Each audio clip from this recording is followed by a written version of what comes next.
प्रिय बिहार वासियों, 76वें स्वतंत्रता दिवस के पावन अवसर पर मैं समस्त बिहारवासियों को हार्दिक बधाई देता हूं। आज का दिन हम सभी भारतवासियों के लिए गौरव का दिन है। राष्ट्रभक्तों के साहस, त्याग एवं बलिदान के फलस्वरूप 15 अगस्त 1947 को हमारा देश आज़ाद हुआ। आज के दिन हम उन स्वतंत्रता सेनानियों को श्रद्धा सुमन अर्पित करते हैं जिन्होंने आज़ादी की लड़ाई में अपने प्राणों की आहुति दी। उनके उच्च आदर्श आज भी हम सबों के लिए प्रेरणा के स्रोत हैं। मैं उन वीर जवानों को भी नमन करता हूं जो बहादुरी से देश की सरहदों की सुरक्षा कर रहे हैं। उनके बलिदान को कभी भुलाया नहीं जा सकता है। देश के थल, जल और नभ की रक्षा करने वाले भारतीय सेना का हम अभिनंदन करते हैं। आज के इस अवसर पर मैं उन सभी खिलाड़ियों को भी बधाई देता हूं जिन्होंने कॉमनवेल्थ खेलों में पदक जीतकर देश की शान को बढ़ाया है। हम उनका अभिनंदन करते हैं। इतिहास इस बात का गवाह है कि बिहार में स्वतंत्रता सेना आंदोलन में अग्रणी भूमिका निभाई। बिहार के लोगों ने हमेशा राष्ट्र निर्माण में बढ़ चढ़कर हिस्सा लिया और देश के लोकतंत्र को मजबूती प्रदान की है। इस वर्ष मानसून की बेरुखी के कारण सूखे की स्थिति हुई है। जुलाई माह में पूरे राज्य में औसत वर्षापात से 60% कम वर्षा हुई, जिसके कारण सूखे की स्थिति उत्पन्न हुई और जिससे फसलों की रोपनी समय पर नहीं हो सकी। 1 जून से 14 अगस्त तक औसत वर्षापात में 39% की कमी हुई है, जिससे धान रोपनी 80% ही हो पाई है। किसानों को बिचड़ा एवं फसलों की सिंचाई हेतु डीजल अनुदान 60 रुपये प्रति लीटर से बढ़ाकर 75 रुपये प्रति लीटर दिया जा रहा है। डीजल अनुदान के लिए अभी तक लगभग 1,02,000 आवेदन प्राप्त हुए हैं, जिसमें से 48,506 आवेदनों का सत्यापन हो गया है तथा 11,243 किसानों को डीजल अनुदान दिया जा चुका है। आगे सभी इच्छुक लोगों को इसका भुगतान किया जाएगा। अच्छी खासी संख्या में किसानों के लिए डेडिकेटेड कृषि फीडर के तहत उपलब्ध विद्युत कनेक्शन में सिंचाई की जा रही है। कृषि कार्यों के लिए बिजली दर को पहले से ही घटाकर 65 पैसे प्रति यूनिट कर दिया गया है, जिससे बिजली से सिंचाई करना लगभग 20 गुना सस्ता पड़ता है। कृषि के लिए प्रतिदिन 16 घंटे बिजली की निर्बाध आपूर्ति की जा रही है। कृषि कार्य से जुड़े ट्रांसफार्मर यदि खराब होते हैं उन्हें तत्काल बदला जा रहा है। जो किसान धान की रोपनी नहीं कर पाए हैं, उनके लिए आकस्मिक फसल योजना के तहत कम अवधि के फसलें जैसे मक्का, कुल्थी, उड़द, तोरिया, मटर, भिट्टी आदि के बीज निःशुल्क उपलब्ध कराने की पूरी तैयारी की जा चुकी है, ताकि किसानों को कुछ न कुछ आमदनी जरूर हो सके। हमारा शुरू से ही संकल्प है, राज्य के खजाने पर आपदा पीड़ितों का पहला अधिकार है। यहाँ हर आपदा पीड़ित को सहायता दी जाती है, चाहे सुखाड़ हो या बाढ़ हो। अब आपदा की स्थिति से निपटने के लिए विद्यालयों में कई तरह के प्रशिक्षण कार्यक्रम चलाए जा रहे हैं। इसमें बच्चों को भूकंप से बचने के लिए मॉक ड्रिल तथा अन्य माध्यम से आपदाओं से निपटने के विषय में बताया जा रहा है। बड़ी संख्या में बच्चों के डूबने की घटनाओं को ध्यान में रखते हुए बच्चों को तैरना सिखाया जा रहा है। साथ ही दिव्यांग बच्चों को आपदाओं से सुरक्षित रखने के लिए उन्हें प्रशिक्षित किया जा रहा है। अब ये जो कोरोना महामारी का भी दौर है, आप जानते ही हैं, पूरा विश्व कोरोना से पीड़ित रहा है और हम लोगों के देश में तो मार्च 2020 से कोरोना का सामना हो रहा है। अब इस वर्ष की शुरुआत से ही कोरोना के मामले बीच बीच में घटते रहे हैं। अभी भी कोरोना के 798 एक्टिव मामले हैं। कोरोना की जांच एवं इलाज की ठोस व्यवस्था की गई है। प्रारंभ में ही से ही कोरोना जांच पर विशेष ध्यान दिया गया है ताकि कोरोना संक्रमण को फैलने से रोका जा सके। अभी भी प्रतिदिन लगभग 1 लाख जांच की जा रही है और हर जिले में RT-PCR जांच की भी व्यवस्था की गई है। 14 अगस्त तक बिहार में प्रति 10 लाख की जनसंख्या पर 7,39,000 से अधिक जांच हुई है, जबकि पूरे देश का राष्ट्रीय औसत 10 लाख की जनसंख्या पर जांच का है 6,38,000। यानी बिहार में जांच की प्रक्रिया हम लोगों की पूरी तेज रहती है और प्रतिदिन इसकी समीक्षा की जाती है।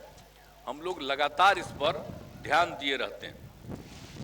अब मार्च 21 से ही कोविड-19 टीकाकरण का कार्य भी तेजी से चल रहा है। इसमें प्रथम खुराक, द्वितीय खुराक और प्रिकॉशनरी डोज को मिलाकर 14 करोड़ 75 लाख से अधिक कोरोना के टीके दिए जा चुके हैं।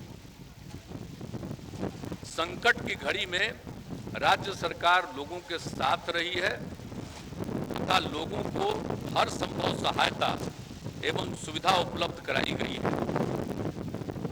मृतकों के आश्रितों को शुरू से ही 4 लाख रुपए अनुदान दिया जा रहा है। केंद्र सरकार के निर्णय के उपरांत सब परिवार को 50,000 रुपये देने का निर्णय हुआ। इसलिए अब हम 4 लाख के अलावे 50,000 रुपया अतिरिक्त मदद दे रहे हैं। अब तक कुल 12,996 मृतकों के आश्रितों को 584 करोड़ और 82 लाख रुपए का भुगतान हो चुका है। अब हर दृष्टिकोण से हर चीजों में हम लोग अपना काम करते रहते हैं, चाहे विधि व्यवस्था हो, सब चीज को, और कानून का राज पूरे तौर पर यहाँ पर स्थापित है। हमारा उद्देश्य है कि जो लोग क्राइम करते हैं उन पर पुलिस अपना काम करे और कोई भी अपराधी बच न पाए। आप जानते हैं कि हम लोगों ने हर थाने को 2 हिस्से में, यानी इन्वेस्टिगेशन ऑफ केसेज और दूसरा लॉ एंड ऑर्डर, इसमें सारे थाने को 2 हिस्से में बांटा हुआ है और सारे हमारे पुलिस वाले और अधिकारी 2 हिस्से में रहते हैं ताकि जहां पर कोई क्राइम होता है अब उसको लेकर के उसकी जांच वो करते रहे और दूसरी तरफ लॉ एंड ऑर्डर की सुरक्षा करते रहे। यानी पहले क्या होता था कि लोग लॉ एंड ऑर्डर में लगे हुए हैं, कोई जांच नहीं हो रहा है, कुछ भी नहीं हो रहा है, इसलिए 2 हिस्से में कर दिया गया।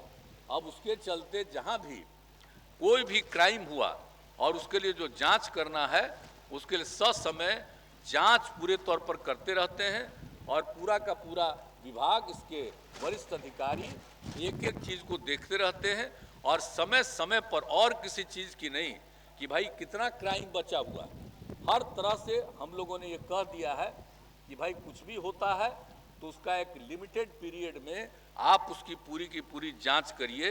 ये सब काम हम सब लोग कर रहे हैं और इसी को ध्यान में रख करके पुलिस बल की संख्या में बढ़ोतरी भी की गई है और आगे भी इसकी बढ़ोतरी करने का हम लोगों ने निर्णय लिया है और पुलिस के लिए वाहन और अन्य आवश्यक संसाधन उपलब्ध कराए गए। हाल ही में आपातकालीन स्थिति से निपटने के लिए डायल 112 की इमरजेंसी सेवा प्रारंभ की गई है। इसके तहत अपराध की घटना, आगजनी, वाहन दुर्घटना, मेडिकल इमरजेंसी आदि की सूचना पटना स्थित कॉल सेंटर में आने पर तत्काल पुलिस सहायता एवं आवश्यकता अनुसार फायर ब्रिगेड में एम्बुलेंस की सहायता भी पहुंचाई जा रही है। एक दिन जा करके इस काम की शुरुआत करने का मौका मुझको मिला और हमने पूरा विमर्श किया और देखा ये बहुत अच्छी बात है कि अगर इस तरह से लोगों को होगा और इसके लिए और भी जितने वाहन वगैरह की बात है उन सबों को बढ़ाया जा रहा है और इसके लिए जितने अधिकारियों की और आवश्यकता होगी उनको इस काम में लगाया जाएगा। जब भी कुछ होता है यहाँ से उस इलाके को सूचित भी करते हैं और यहाँ से भी वहाँ पर भेजने का प्रबंध किया जाता है।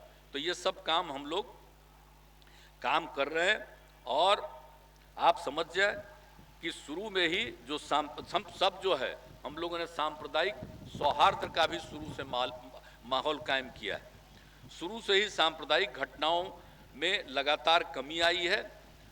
सांप्रदायिक तनाव की घटनाओं के प्रकाश में आने पर पुलिस एवं प्रशासन द्वारा त्वरित कार्रवाई की जा रही है। ये 2006 से ही हम लोगों ने इस पर जितनी बातचीत की है और इस बात को देख करके ये सारे पुलिस के लोग और प्रशासन के लोग कहीं भी इस तरह की घटना होती है उसमें सक्रिय रहते हैं, तत्काल वहां पहुंचते हैं, किसी मामले को इसको और ज़्यादा खराब होने नहीं देते हैं और सदैव इस काम को देखते रहना है। और आप जानते ही हैं कि हम लोगों ने कितना सबके लिए काम किया। कब्रिस्तान की घेराबंदी शुरू की गई 2006 में। राज्य के मिलीजुली आबादी वाले इलाके में अवस्थित और संवेदनशील कब्रिस्तानियों की घेराबंदी की जा रही है। अब तक 9,442 चिन्हित किया गया है और 7,220 कब्रिस्तानों की घेराबंदी कर ली गई है। यह काम लगातार जारी है ताकि किसी तरह का तनाव नहीं आए। ये सब काम हम लोग करने की कोशिश करते हैं और आप जानते हैं कि हम लोगों ने 2016 से ही बिहार मंदिर चार दीवारी निर्माण योजना शुरू की गई, क्योंकि मंदिरों में यदा कदा मूर्ति चोरी की भी घटनाएं घटती रहती हैं। तो इसी को ध्यान में रख करके हम लोगों ने सोचा कि जहां जिनकी चारदीवारी नहीं है उसकी चारदीवारी हम लोग करें और जो 60 साल से पुराना जितने धार्मिक न्यास परिषद में निबंधित हमारे पुराने मंदिर हैं उनकी घेराबंदी करने का काम शुरू कर दिया गया। अब तक 295 मंदिरों की चारदीवारी की जा चुकी है और अब हमने कहा है कि इसके अलावे भी और जितने की भी चारदीवारी नहीं है और 60 साल से कम वाले भी हैं उनको भी हम लोग आगे देखेंगे ताकि हर हालत में ठीक ढंग से चारदीवारी हो जाए और कोई घचपच इधर उधर नहीं कर सके। मंदिर में जा करके कोई कुछ भी न कुछ भी कहीं से कहीं मूर्ति की चोरी भी करता है और ये सब तरह की घटनाएं घटती हैं। इसी को रोकने के लिए हम लोगों ने 16 से किया है, इसको आगे भी हम लोग काम करेंगे। और आप जानते हैं कि हम लोगों ने अब आगे का भी यही तय कर दिया है, सभी शहरों एवं महत्वपूर्ण नदी घाटों पर विद्युत शवदाह गृह सहित मोक्ष धाम निर्माण का निर्णय लिया गया है। अब परंपरागत शवदाह गृहों को ठीक कराकर और लोगों को दाह संस्कार एवं बैठने आदि की सुविधाएं उपलब्ध कराते हुए मोक्ष धाम के रूप में विकसित करने की योजना बनाई जा रही है, उसको पूरा किया जाएगा। साथ ही यहाँ पर विद्युत शवदाह गृह की भी व्यवस्था होगी, यानी जो चाहेंगे वो विद्युत शवदाह गृह भी कर सकेंगे। ये सब चीज हम लोगों ने करने का निश्चय किया और प्रशासनिक सुधार के लिए भी सारा काम अब आप जानते ही हैं कि बिहार लोक सेवा कानून हम लोगों ने 11 में लागू किया। अब इसके तहत नागरिकों को विभिन्न लोक सेवाएं एवं नियमित समय सीमा के अंतर्गत उपलब्ध कराया जा रहा है। 15 अगस्त 2011 से इसको शुरू किया गया और अब तक 31 करोड़ 65 लाख से अधिक सेवाएं प्रदान की जा चुकी है। शुरू में 9 विभागों की 35 सेवाएं थी, अब इसको बढ़ा करके 14 विभागों की 153 सेवाओं की शुरुआत कर दी गई है। अब इसमें से जो भी होता है उसमें 73% केवल जाति का, आय का और किसी के आवास का, निवास का प्रमाण पत्र, इसके लिए सबसे अधिक लोगों का आता है एप्लीकेशन, तो 73% लोग इसका लाभ ले रहे हैं। और हम लोगों ने यह भी कर दिया है, लोक सेवाओं को प्राप्त करने के लिए ऑनलाइन सुविधा भी दी गई है। अब इसमें 90% लोग ऑनलाइन सुविधा ले रहे हैं, ये सब चीज़ हो रहा है। और लोक शिकायत निवारण कानून भी आपको मालूम है हम लोगों ने जो लागू किया 16 में, तो उसके बाद आप समझ लीजिए कि अब तक कुल प्राप्त 12,18,075 आवेदनों में से 11,80,672 आवेदनों का निष्पादन किया जा चुका। अभी निरंतर चलता है, लेकिन अब हम लोगों ने तब 1 साल से फिर शुरू कर दिया है जनता के दरबार में मुख्यमंत्री का कार्यक्रम।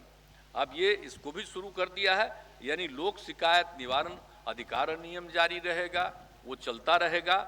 और उसके साथ जो जनता के दरबार में मुख्यमंत्री का कार्यक्रम है, यह भी सब चलता रहेगा।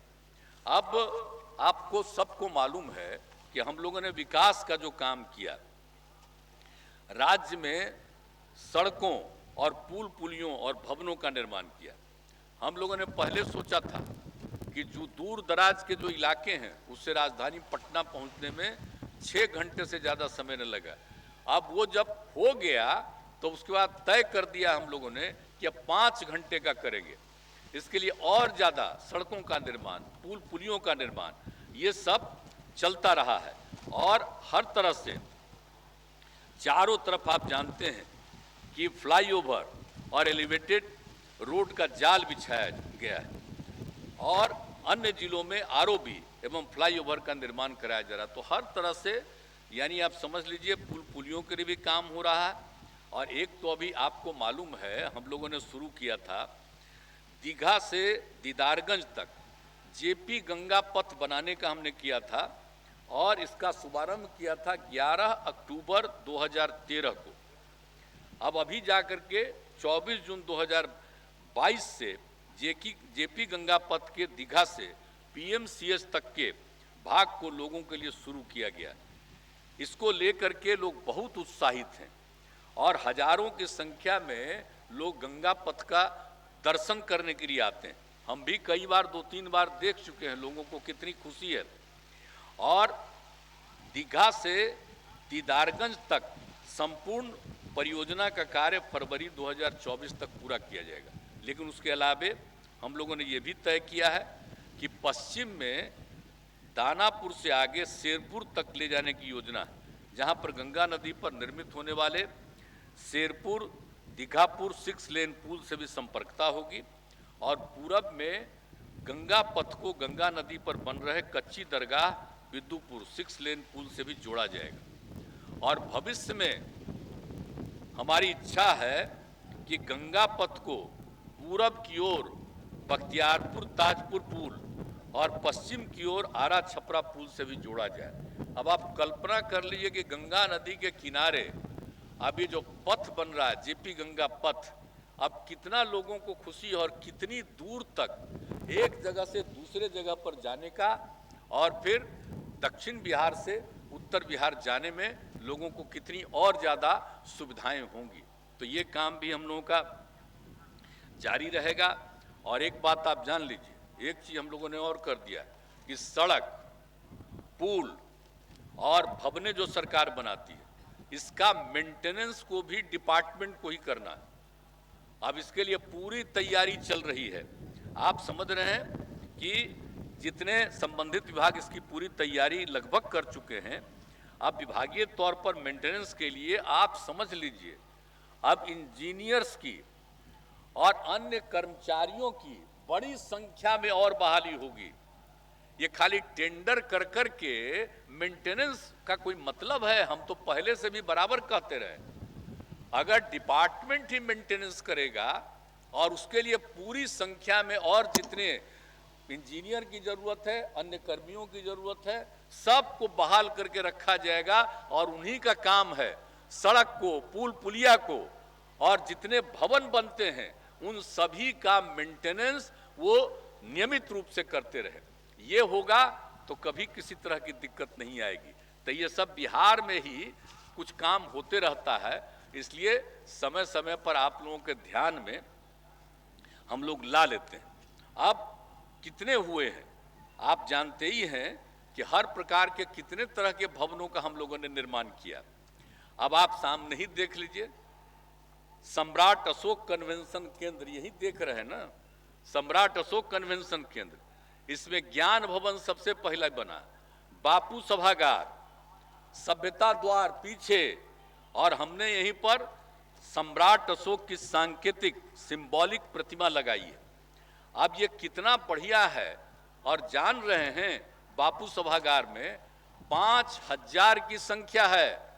अभी तक देश में कहीं नहीं बना है इतना बड़ा, अब यहाँ पर ये बना हुआ है और कितने लोग आ रहे हैं। तो यही सामने देख लीजिए, सम्राट अशोक कन्वेंशन केंद्र हम लोगों ने इसको बनाया। और फिर पटना में जो अंतर्राष्ट्रीय मानक के रूप में इंटरनेशनल स्टैंडर्ड का बिहार म्यूजियम का निर्माण कराया गया। पटना म्यूजियम का भी विस्तार कर रहे हैं और दोनों म्यूजियम को, पटना म्यूजियम और बिहार म्यूजियम को आप समझ लीजिए भूमिगत मार्ग से जोड़ने की योजना पर भी काम शुरू हो गया। और उसके अलावे सरदार पटेल भवन का निर्माण कराया, और यह भूकंप रोधी भवन है। 9 रिक्टर स्केल की तीव्रता वाले भूकंप के झटके को यह सह सकता है, ऐसा बनाया गया है। और इसलिए यहाँ पर पुलिस मुख्यालय, गृह विभाग और आपदा प्रबंधन विभाग को वहीं पर रखा गया है। कहीं अगर ऐसी दुर्घटना होगी वो रहेगा, और वहीं से फिर पूरे सब जगहों पर लोग इसको देख सकते हैं। और 7 दिन तक वहां जितने भी अधिकारी और कर्मचारी रहते हैं उनको किसी तरह की दिक्कत नहीं हो सकती है। इस तरह का बिल्डिंग बनाया गया है, ये खास तरह का बिल्डिंग बनवाया गया है, और जो काम कर रहा है आप लोगों को भी, सब लोगों को मालूम है इसके बारे में। और समझ लीजिए कि उसके पहले भी तो हम लोग 2012 में भी राजगीर में इंटरनेशनल कन्वेंशन सेंटर का निर्माण कराया, और 2018 में हम लोगों ने बोध गया में महाबोधि सांस्कृतिक केंद्र का निर्माण शुरू किया गया, और अभी हाल ही में 16 अप्रैल 2022 को उसका भी निर्माण पूरा हो गया। तो इस सब तरह से, और बाकी आप जानते हैं 1917 में जो बापू आए थे, राष्ट्रपिता महात्मा गांधी, चंपारण सत्याग्रह में, तो उनके बिहार आने की स्मृति में ही मोतिहारी और बेतिया में 2000 की क्षमता के चंपारण सभागार का निर्माण पूरा हो चुका है। और मुजफ्फरपुर में, चूंकि बापू आए थे और पटना से मुजफ्फरपुर से ही आगे गए थे, तो मुजफ्फरपुर में भी इसी तरह का सभागार का निर्माण चल रहा। इसके अलावे अन्य महत्वपूर्ण भवनों का निर्माण भी किया जा रहा है, जिसमें आप जान लीजिए कि बुद्ध सम्यक दर्शन संग्रहालय वैशाली में बुद्ध स्मृति स्तूप बनाया जा रहा है। अब आप समझ लीजिए कि भगवान बुद्ध के अस्थि अवशेष इसमें रखे जाएंगे। ये अस्थि अवशेष वैशाली के पास मड स्तूप से खुदाई करके निकाले गए थे पहले, कई साल पहले, और वो वर्तमान में पटना म्यूजियम में रखा हुआ सुरक्षित तौर पर। ये बन जाएगा, वहाँ पर रहेगा। लोग कितनी बड़ी संख्या में उसको देखने जाएंगे। आप जानते हैं वैशाली का भी इसका कितना बड़ा संबंध है।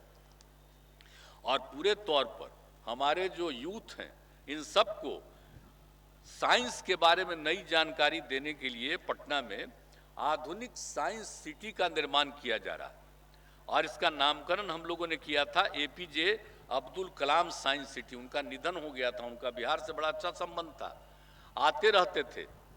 राष्ट्रपति थे तब भी, राष्ट्रपति के बाद भी। तो जब उनका निधन हो गया तो हमने कहा कि नहीं, उनकी स्मृति में हम इसको रखेंगे, इसलिए उसका नाम हमने APJ Abdul Kalam science city रखा गया। अब चंपारण सत्याग्रह शताब्दी समारोह की स्मृति में पटना में बापू टावर बन रहा है, और उस बापू टावर का निर्माण जो कराया जा रहा है, इसमें राष्ट्रपिता महात्मा गांधी के जीवन एवं विचारों को प्रदर्शित किया जाएगा, ताकि नई पीढ़ी के लोगों को एक एक चीज बापू के बारे में मालूम हो जाए, कोई भूले नहीं। देश को जो आजाद कराया, नई पीढ़ी के लोगों को हर तरह से याद रहना चाहिए कि हमारे बापू ने क्या किया।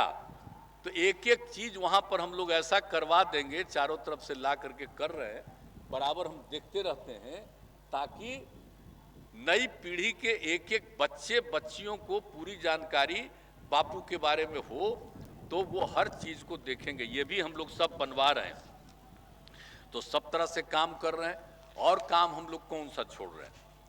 आप जानते हैं महिला सशक्तिकरण का सब तरह का काम करते हैं, और आपको मालूम है कि महिलाओं के लिए क्या किया। जब हम लोगों को मौका मिला तो 2006 में पंचायती राज में और 2007 से नगर निकायों में महिलाओं के लिए 50% का आरक्षण दिया गया। अब कितनी बड़ी संख्या में अब महिलाएं पंचायती राज में और नगर निकायों में काम रह रही है। आप जरा इसकी कल्पना कर लीजिए, कितनी बड़ी बात हो गई है। तो आप देख लीजिए, और पंचायती राज संस्थाओं का तो 4 चुनाव हो चुका, और नगर निकायों का भी चौथा बस होने वाला है। तो इस सब जगह जितनी बड़ी संख्या में हम लोगों ने किया है, तो और उसके अलावे साथ में ही हम लोगों ने प्राथमिक शिक्षक नियोजन में महिलाओं का 50% का आरक्षण किया था। तो अब सोच लीजिए कितनी बड़ी संख्या में प्राथमिक शिक्षक महिलाओं को रखा। और 2013 में पुलिस में महिलाओं के लिए 35% का आरक्षण किया। इतना प्रावधान किया, आप जान लीजिए कि बिहार में पुलिस में महिलाओं की संख्या है 25,102, और इतना ज्यादा पूरे देश के किसी राज्यों में महिलाएं नहीं, इतनी महिलाएं हैं। अब इसकी संख्या तो और बढ़ती जाएगी, चूंकि हमने 35% का आरक्षण दिया है। और उसके बाद हर प्रकार की सरकारी सेवाओं में महिलाओं के लिए वही 35% का आरक्षण हम लोगों ने इस सब को शुरू कर दिया। और इसके बाद आप जानते हैं जीविका का काम, चूंकि स्वयं सहायता समूह में संख्या कम बहुत थी पहले, हम लोगों ने इसके लिए शुरू किया, और विश्व बैंक से कर्ज लेकर के काम शुरू किया, और इतने बड़े पैमाने पर काम किया, इसका नामकरण जीविका किया। अब आप समझ लीजिए कि अब 10,31,000 स्वयं सहायता समूहों का गठन हो चुका। 1,27,00,000 से भी अधिक महिलाएं इससे जुड़ गई हैं। अब इससे कितनी महिलाओं को जागृति हो रही है, और कितना अच्छा काम हो रहा है। आप सब देख रहे हैं जीविका समूह का। और बालिकाओं के लिए भी तो आप जानते ही हैं, हम तो क्यों चाहते थे बालिकाओं को पढ़ाना। एक बात तो सबको हम इसलिए बार बार याद करा देना चाहते हैं कि हमारा जो मानव विकास मिशन है, उसने पूरा सब तरफ से जानकारी लेकर के 13 में एक बार पूरे तौर पर बताया और जानकारी दिया कि भाई अगर पति पत्नी में पत्नी मैट्रिक पास है तो पूरे देश का प्रजनन दर 2 है, और बिहार में भी अगर पति पत्नी में पत्नी मैट्रिक पास है तो बिहार में भी उस परिवार का प्रजनन दर 2 है। और अगर पति पत्नी में पत्नी इंटर पास है तो देश भर का एवरेज प्रजनन दर उन परिवारों का 1.7 है। और सबसे बड़ी बात है कि जो सर्वेक्षण हुआ कि अगर पति पत्नी में पत्नी इंटर पास है तो बिहार में उन परिवारों का प्रजनन दर 1.6 निकला। इसको लेकर के मेरे मन में तो यूरेका की भावना आई, और तभी हम लोगों ने हर पंचायत में 10+2 स्कूल खोलने का निर्णय किया, और उसके लिए सारा काम, ताकि महिलाएं खूब, लड़कियां खूब पढ़ें, और उसके चलते प्रजनन दर नीचे जाएगा। और उसके बाद तो हम कॉलेज में पढ़ाने के लिए भी वो भी काम हम लोग कर रहे हैं। पहले तो हम लोगों ने सब जगह किया, लेकिन अब उसके आगे और उसको बढ़ाने की बात कर रहे हैं। आप ये समझ लीजिए कि सब जगह जो पढ़ाने के लिए लड़कियों को जो हम लोगों ने शुरू किया है, तो अभी जो हम लोगों ने काम करना शुरू किया है तो बहुत हो गया है। अब इसके लिए आप समझ लीजिए नए विद्यालय भवन के लिए में 2768 स्कूलों में और 3503 विद्यालयों को अतिरिक्त क्लासरूम आदि का निर्माण काम कर रहा है।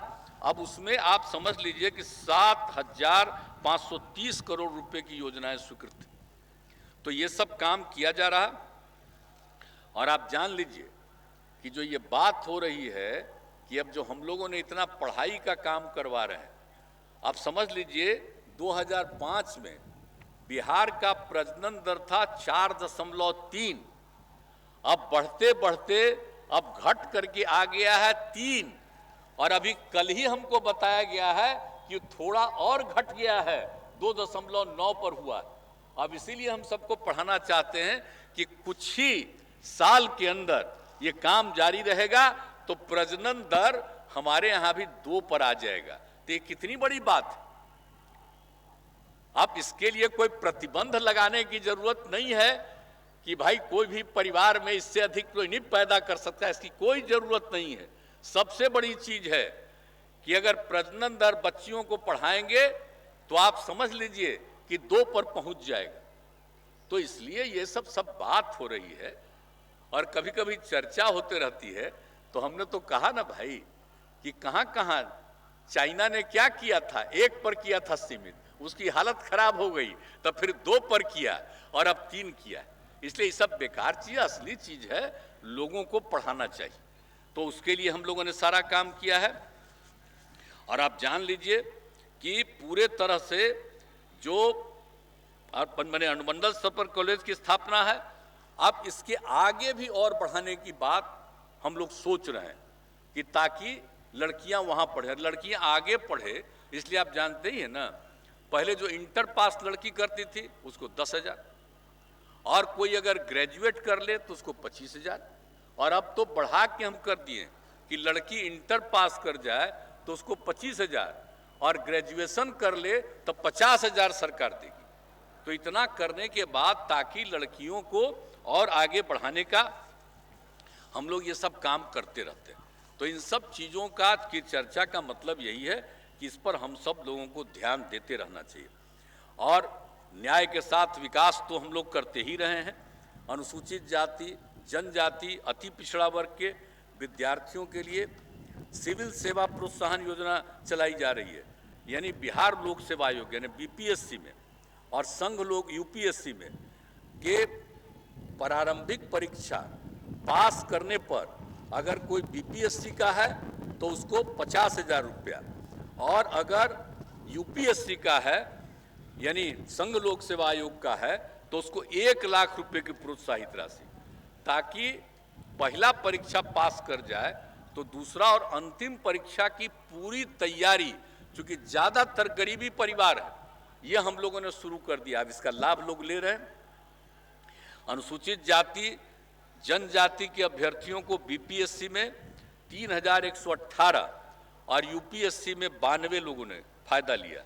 अति पिछड़े वर्ग के उत्तीर्ण अभ्यर्थियों में बीपीएससी में 4,301 और यूपीएससी में 113 ने योजना का लाभ लिया। तो इस तरह से एक एक चीज के लिए हम लोग कर रहे हैं। और कौन काम नहीं कर रहे हैं? ग्राम परिवहन योजना हर जगह पर, हर ग्रामीण क्षेत्रों में हम लोग जो काम कर रहे हैं, प्रत्येक पंचायत में 7 योग्य वाहनों की शुरुआत, और 4 देते हैं हम लोग, और उसके लिए 1 लाख रुपए का अनुदान। और हम लोग अनुसूचित जाति जनजाति के लिए हर पंचायत में 4 और अति पिछड़ा के लिए 3 वाहन देने का हम लोगों ने योजना चलाई है, चल रही है। और इस प्रकार से अनुसूचित जाति जनजाति के 22,887 और अति पिछड़ा वर्ग के 16,547 युवाओं ने इस योजना का लाभ लिया। तो एक एक चीज हम लोग कर रहे हैं। और जो भी हो रहा है, अनुसूचित जाति जनजाति के छात्र छात्राओं के लिए 87 आवासीय विद्यालय संचालित है। अब वैसे प्रखंड जहां अनुसूचित जाति की आबादी 50,000 से अधिक है, वैसे 40 प्रखंडों में 10+2 आवासीय विद्यालय की स्थापना की स्वीकृति दी गई है और इस पर 1870 करोड़ रुपया, 1870 करोड़ रुपये का खर्च आएगा। अब इसका सब काम किया जा रहा है। अन्य पिछड़ा वर्ग +2 कन्या आवासीय विधायक खोला जा रहा है। 18 जिलों में निर्माण कार्य जारी है, 20 में निर्माण कार्य अगले 2 वर्षों में किया जाएगा। और अनुसूचित जाति और जनजाति के 111 छात्रावास संचालित हैं। इसमें 19 छात्रावासों का पुनर्निर्माण किया जा रहा है। अब ये तय किया गया है कि जिन प्रखंडों में अनुसूचित जाति जनजाति की आबादी 30,000 से अधिक है, वैसे 136 प्रखंडों को चयनित किया गया और वहाँ 100 क्षमता वाले छात्रावासों का निर्माण की स्वीकृति दी गई। और इसमें भी कितना खर्च आएगा? 667 करोड़। तो हर प्रकार के लोगों के लिए तो काम किया जा रहा। अन्य पिछड़ा वर्ग छात्रावास में लगभग 25 जिलों में अन्य पिछड़ा वर्ग छात्रावास अवस्थित है। 9 जिलों में कार्य शुरू किया गया है और 4 जिलों का भी निर्माण कार्य 1 साल में पूरा हो जाएगा। और उसी तरह से आप जानते हैं कि 8-9 में ही अति पिछड़े वर्ग के छात्रों के लिए सभी जिला में 1,100 बेड्स वाले जननायक कर्पूरी ठाकुर छात्रावास बनाने की हम लोगों ने शुरुआत कर दी थी। 32 जिलों में ये काम हो गया है और वहाँ बिल्डिंग नहीं मिलने के कारण समय लगा, लेकिन 6 जिलों में बाकी काम भी अब शुरू हो चुका है। और अल्पसंख्यक समुदाय के लिए भी सब काम किया जा रहा। जो भी तलाकशुदा मुस्लिम महिलाएं थी, उनके लिए परित्यक्ता योजना पहले 10,000 रुपया दे रहे थे, अब उसको 25,000 रुपया कर दिए और इस योजना का लाभ अब तक 13,876 महिलाओं ने ली है। और मदरसों में शैक्षणिक सुधार हेतु मूलभूत सुविधाएं एवं आधारभूत संरचना के विकास हेतु मदरसा सुदृढ़ीकरण का योजना चल रहा। अब आप मदरसों के शिक्षकों और अन्य कर्मियों को, पहले उनको कितना पेमेंट था? कुछ न के बराबर था। अब हम लोगों ने उनके लिए भी राज्य सरकार की तरफ से कर दिया है कि अन्य स्कूलों में जो मिलता है उनको भी, जिसको भी मान्यता प्राप्त है, वैसे सभी मदरसों में वही दिया जाएगा, उनको दिया जा रहा है, तर्ज दिया जा रहा है। तो उसी तरह से और हर प्रकार से हम लोग काम कर रहे हैं। अब सुन्नी और शिया वक्फ बोर्ड के ज़मीन पर बहुउद्देशीय भवन, मुसाफिर खाना, विवाह भवन, व्यावसायिक भवन, दुकान, मार्केट कॉम्प्लेक्स का निर्माण कराया जा रहा। पटना में सुन्नी वक्फ बोर्ड की ज़मीन पर जो सबसे पुराना, सबसे और ऐतिहासिक है अंजुमन इस्लामिया हॉल, अब उसका जो हम लोगों ने पुनर्निर्माण करा दिया है, अब कितना सुंदर बन गया है और भव्य इमारत बना। अब उसी तरह से आप जान लीजिए पटना सिटी में शिया वक्फ बोर्ड की ज़मीन पर यह भवन बन रहा। अब हर जिला मुख्यालय में वक्फ की भूमि पर 10+2 स्तर के विद्यार्थियों के लिए अल्पसंख्यक आवासीय विद्यालय निर्माण योजना की स्वीकृति दी गई है। अब आप जानते हैं कि दरभंगा आवासीय विज्ञान निर्माण का कार्य अंतिम चरण में है और किशनगंज, पूर्णिया और मधुबनी जिले में निर्माण की स्वीकृति दी गई है। आगे दोनों वक्फ बोर्डों को आवासीय विद्यालय के लिए स्थल का चयन कर सूचित करने को कहा गया है कि जितना जल्दी दीजिएगा उतना जल्दी उन्हीं जगहों पर इस तरह का अल्पसंख्यक आवासीय विद्यालय निर्माण का काम किया जाएगा। तो हम लोगों ने सब तरह से काम कर दिया। और उसके बाद आप जानते हैं कि पटना के मीठापुर में मौलाना मजहरुल हक अरबी एवं फारसी विश्वविद्यालय का भवन निर्माण का कार्य पूरा हो गया। अब पटना के मीठापुर में कितना अच्छा बन गया। तो इस तरह से एक एक जगह पर हर तरह के काम के लिए हम लोगों ने पूरा का पूरा काम किया। और समाज सुधार के लिए हम लोग तो निरंतर अभियान चलाते हैं। आप जानते हैं शराबबंदी, इसके लिए जो काम किया गया 16 से। अब उसके बाद जो दहेज प्रथा और बाल विवाह का उन्मूलन निरंतर अभियान चल रहा है। और आप जान रहे हैं कि एक एक चीज को अब बताया गया है दारू कितना बुरी चीज है, शराब कितनी बुरी चीज है। तो जो वर्ल्ड हेल्थ ऑर्गेनाइजेशन ने 2018 में रिपोर्ट दी, और बोल लीजिए शराबबंदी पर आजादी की लड़ाई में बापू ने, राष्ट्रपिता ने जो एक एक बात कही, और फिर दहेज प्रथा और बाल विवाह का उन्मूलन होना चाहिए, ये गैर कानूनी चीज है। ये सब चीज के लिए निरंतर हम लोग अभियान लगा रहे हैं और सबको पालन किया जा रहा है। और एक बात हम हर जगह जाते हैं दिखाते हैं, इसके लिए हम लोगों ने समाज सुधार अभियान के अंतर्गत इस चीज को हम लोगों ने कराया है। और जान लीजिए इसमें एक एक चीज लिख दिया है। WHO का रिपोर्ट, शराब का जो दुष्परिणाम है उसने कहा, बहुत लोगों को ये सब समझ में नहीं आता है। वर्ल्ड हेल्थ ऑर्गेनाइजेशन ने जो बातें कही है ये सब चीज को, और बापू ने जो कहा, बापू ने क्या कहा, शराब आदमियों से न सिर्फ उसका पैसा छीन लेती है बल्कि उनकी बुद्धि भी हर लेती है। शराब पीने वाला इंसान हैवान हो जाता है। अब कौन लोग हैं हम लोग शराबबंदी, बहुत लोगों को खराब लगते रहता होगा, लेकिन चलिए कुछ लोग तो ऐसे होते ही हैं। लेकिन अगर सोचिएगा कि जिन्होंने देश को आजाद कराया, अब बापू का जो विचार है, हम तो आखिर उन्हीं के विचारों को लेकर के आगे बढ़ाना चाहते हैं।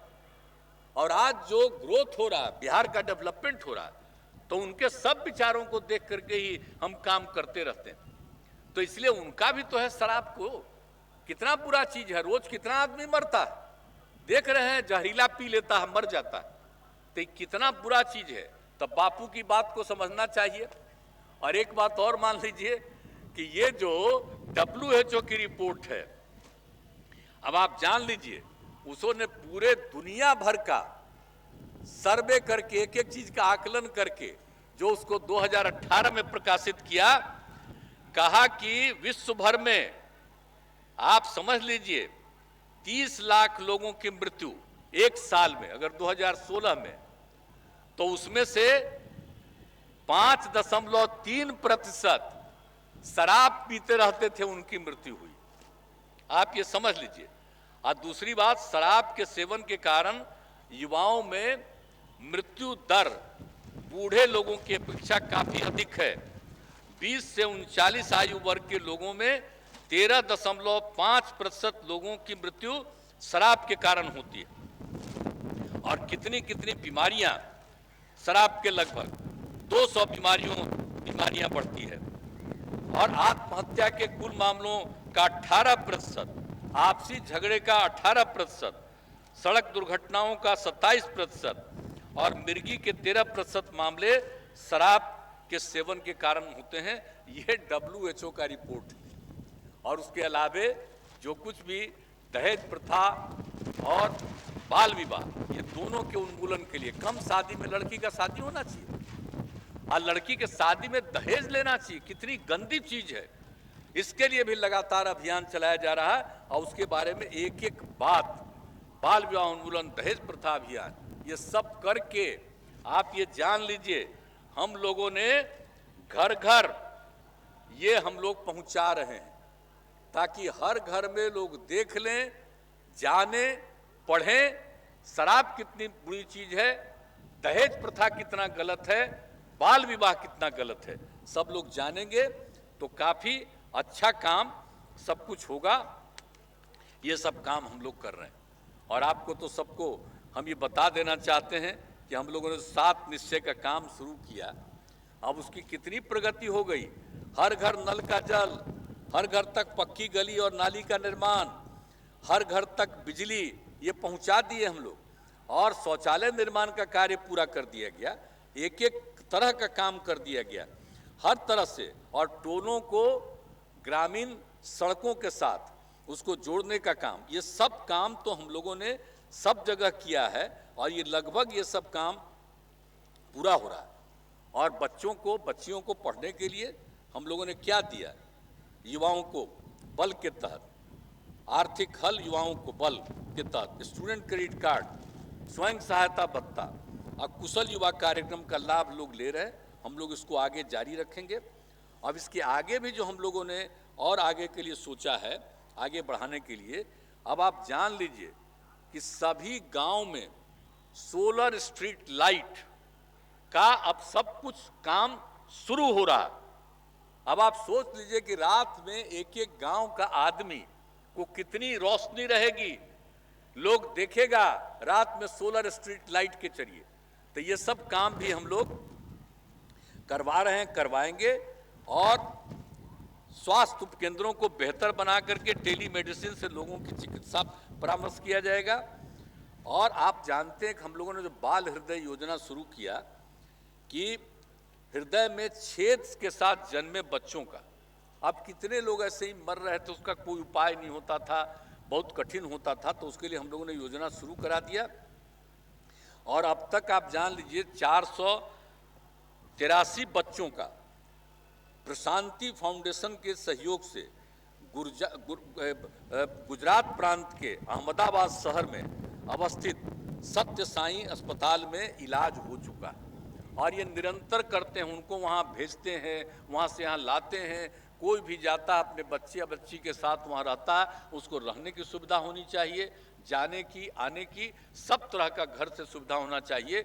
ये एक एक काम हम लोग करके सब लोगों को सहयोग दे रहे हैं, आज इसका सब लोग लाभ ले रहे हैं। तो हर तरह से ये सारा सब चीज़ हम लोग करते रहते हैं। और पशुओं के लिए भी 8-10 पंचायतों पर पशु अस्पताल की व्यवस्था करने के बारे में सब कुछ उसके लिए तैयारी हो रही है। और मोबाइल यूनिट के माध्यम से पशु चिकित्सक और अन्य कर्मियों के द्वारा घरों में पहुंचकर पशु चिकित्सालय अन्य सेवाएं निःशुल्क दी जा रही, तो ये सब दी जाएगी, ये सब चीज़ किया जा रहा है। और एक बात और महत्वपूर्ण है, हर खेत तक सिंचाई का पानी। इस बार तक कितना बुरा हाल हम शुरू में कर रहे हैं, लेकिन हम लोगों का है कि हर खेत तक सिंचाई का पानी पहुंचा दें। और इसके लिए आप समझ लीजिए जल संसाधन विभाग, लघु जल संसाधन विभाग, ग्रामीण विकास, कृषि विभाग, ऊर्जा विभाग और पंचायती राज विभागों का पूरा सर्वेक्षण करा लिया गया। और इस पर अब थोड़ा काम भी शुरू हो गया, इसको पूरे तौर पर हम लोग काम करेंगे। और आप समझ रहे हैं कि पूरा का पूरा प्रयास हम लोग करेंगे और युवाओं को नौकरी और रोजगार के लिए सब कुछ करेंगे, हम लोग बड़ी संख्या में देंगे। अरे नौकरी वाला भी जो बात है, हम लोग अब एक साथ हैं, हम लोगों का कंसेप्ट है कि भाई हम लोग कम से कम उसको तो 10 लाख तक कर दें, लेकिन हम तो यही कहेंगे कि हम करेंगे बच्चे बच्चियों के नौकरी के लिए भी, और उसके अलावे हर तरह से आप समझिए उसके रोजगार के लिए।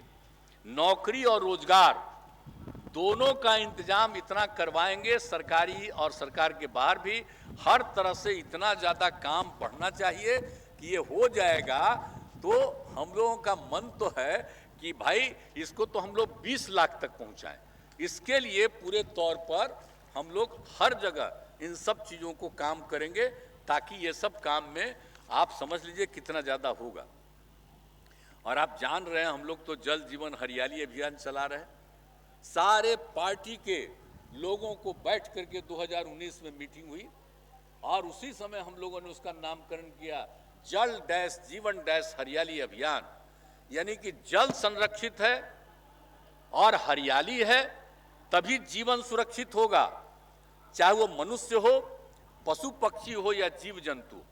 सबकी सुरक्षा के लिए जल और हरियाली के लिए सब कुछ काम करना है, तो हम लोग तो पूरे तौर पर कर रहे हैं। अब बिहार और झारखंड जो अलग बन गया, तो यहाँ पर क्या था, यहाँ पर तो इतना हरित आवरण मात्र 9% था बिहार का। हम लोगों ने जो काम करना शुरू किया, अब 12 में हरियाली मिशन की शुरुआत कराई, 24 लाख का रखा 24 करोड़ का पौधारोपण का, और 18-19 तक 22 करोड़ हो गया। और उसके बाद हम लोगों ने और ज़्यादा बढ़ाते हुए पिछली बार में और जो ज़्यादा इसको बढ़ाया, लगभग 7 करोड़ 35 लाख उसके अलावे पौधारोपण। तो अब जो 9% था, अब वो बढ़ के 15% हो गया। और हम लोगों का तो लक्ष्य है कि इसको 17% से भी आगे करें। और सबसे बड़ी चीज़ है कि हम लोगों का तो क्षेत्रफल कम है और आबादी ज़्यादा है, तो जितना मैक्सिमम संभव है उतना हम लोग हरियाली के लिए हम लोग वृक्षारोपण करेंगे। तो ये सब काम चल रहा है। और दूसरा है कि मौसम के अनुकूल कृषि का, तो इस सब लोगों को अब सिखाया जा रहा है। अब समझिए कि 38 जिलों में इसको संचालित किया जा रहा है और हर जगह किसानों को सभी कृषि तकनीकों के बारे में प्रशिक्षित किया जा रहा है और प्रति वर्ष 1.5 लाख किसानों का प्रशिक्षण हो रहा है। तो इसलिए सब कुछ हो रहा है। और आप जान रहे हैं कि सौर ऊर्जा पर जोर दिया जा रहा है। खाली ऊर्जा की बात नहीं है, असली नेचुरल तो सौर ऊर्जा है और उस पर खूब जोर दे रही है। सरकारी भवनों में 2135 सरकारी भवनों पर सौर ऊर्जा अधिस्थापित कर दी गई। अब आप जानते ही, इसके अलावे हम लोगों ने जो तय किया जाति आधारित गणना, और राज्य सरकार अपने संसाधनों से जाति आधारित गणना करा रही है। हम लोगों ने तो तय किया 500 करोड़ रुपया खर्चा होगा, 500 करोड़ रुपया खर्चा करेंगे, जितना खर्चा होगा करेंगे, लेकिन हम लोग जाति आधारित गणना करेंगे। और इसको समझ लीजिए, इसके लिए सामान्य प्रशासन विभाग को जिम्मेदारी दी गई है और जिला स्तर पर जिला पदाधिकारियों को दी गई है। और इस काम में विभिन्न विभागों के जितने अधीनस्थ कर्मियों की सेवाएं ली जा रही, सब तरह की पूरी तैयारी कर दी गई है। सबकी सेवा ली जाएगी और पूरा तैयारी करके इसको तेजी से हम लोग जाति आधारित गणना करेंगे। और उसके साथ साथ हर परिवार की, किसी भी जाति का हो, उसका आर्थिक स्थिति का भी सर्वेक्षण हम लोग करेंगे साथ साथ, ताकि कौन परिवार, चाहे किसी भी जाति का, वो गरीब है तो आखिर उसके उत्थान के लिए भी और क्या करना है। हम लोग तो सब कुछ कर रहे हैं। और भी अगर इस पूरे सर्वेक्षण से ये जानकारी हो जाएगी तो आप समझ लीजिए कि सबके आर्थिक स्थिति के सुधार के लिए भी हम लोग पूरा प्रयास करेंगे। और इससे ये हो जाएगा, ये जो जाति आधारित गणना का हमारा काम, और उससे जो भी निकलेगा उसके लिए उनके लिए उनको और बेहतर बनाने का जो हम लोग काम करेंगे। और मांग करना होगा तो मांग करते रहेंगे, लेकिन जो राज्य सरकार की जिम्मेदारी है वो हम लोग राज्य सरकार अपने स्तर से ये सब काम इतना करते रहेंगे। तो इसी के साथ होगा न्याय के साथ विकास, ये सबसे बड़ी चीज है। तो हम लोगों को जब मौका मिला भाई, तो हम लोग तो इतना काम इतने दिन से करते रहे हैं। जो भी मौका है आगे जो भी करते रहेंगे, सब लोग करते रहेंगे। और हमारे साथ जो नई पीढ़ी के अब लोग हैं, आप उप मुख्यमंत्री, सब लोग मिलकर के इस काम को बहुत तेजी से आगे बढ़ाएंगे और बिहार को बहुत आगे विकसित करेंगे, इस काम को करेंगे। इसलिए आप सब लोग इन बातों को जान रहे हैं, हम लोग काम कर रहे हैं, आगे भी हम लोग पूरा काम करते ही रहेंगे। और सरकार की कामना है कि समाज में सद्भाव एवं भाईचारे का वातावरण रहे, पूरे समाज में सद्भाव और भाईचारे का भाव रहना चाहिए और पर्यावरण का संरक्षण होना चाहिए। और राज्य को कोरोना संक्रमण की महामारी से मुक्ति मिले, इसके लिए निरंतर प्रयास करेंगे। और सभी चुनौतियों के बावजूद हमारा राज्य प्रगति के पथ पर अग्रसर है। हमारा अतीत गौरवशाली है, विरासत समृद्ध है।